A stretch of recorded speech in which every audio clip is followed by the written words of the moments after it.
ఉద్యమానికి దీర్ఘకాలిక కారణాలు, తక్షణ కారణాలు ఉంటాయి. ఇమ్మీడియట్ రీజన్స్ అంటాం. ఓకే. సో ప్రస్తుతం సోషల్ మీడియా బ్యాన్ అన్నది ఒక ఇమ్మీడియట్ రీజన్, తక్షణ కారణం. అంటే 26 యాప్స్ని అంటే ఈ సోషల్ మీడియాలో ఉండే యూట్యూబ్ కావచ్చు, ఫేస్బుక్ కావచ్చు, ట్విట్టర్ ఇట్లాంటివి ఒక 26ని బ్యాన్ చేసినారు. సో ఇది ట్రిగ్గర్ చేసింది. దీంతో ఒక్కసారి ఆగ్రహానికి యువత లోనైంది. ఎందుకనంటే వాళ్ళ కెరియర్ పరంగా కొంతమంది వినియోగించడం. ఇప్పుడు ఈ సోషల్ మీడియా అనేది మనం ఏ విధంగా వినియోగించుకుంటాం అన్న దాన్ని బట్టి ఉంటుంది. అంటే మనం క్లాసులు వినే వాళ్ళు ఉన్నారు, క్లాసులు విని పెద్ద పెద్ద జాబులు సంపాదించిన వాళ్ళు ఉన్నారు, చెడు మార్గం పట్టిన వాళ్ళు ఉన్నారు. సోషల్ మీడియా అనేది అన్ని సమాచారం అందిస్తుంది. మనం ఏం సమాచారం స్వీకరిస్తున్నాం అన్నదాన్ని బట్టి ఆధారపడి ఉంటుంది. సో ఎప్పుడైతే సోషల్ మీడియా బ్యాన్ చేశారో సో అదే క్షణంలో యువత ఆగ్రహాన్ని కట్టలేంచుకుంది.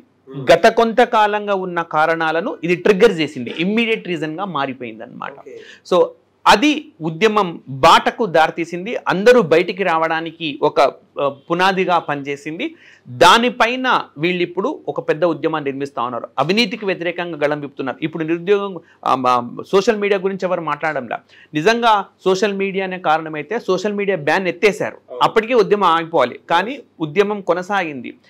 పార్లమెంట్ భవనాన్ని తగలబెట్టారు. కేవలం కాఠ్మండూను కాకుండా మరికొన్ని ప్రాంతాల్లో, పొఖారా అనే ప్రాంతంలో కూడా పెద్ద ఎత్తున అక్కడ యువత ఉద్యమిస్తూ ఉన్నది.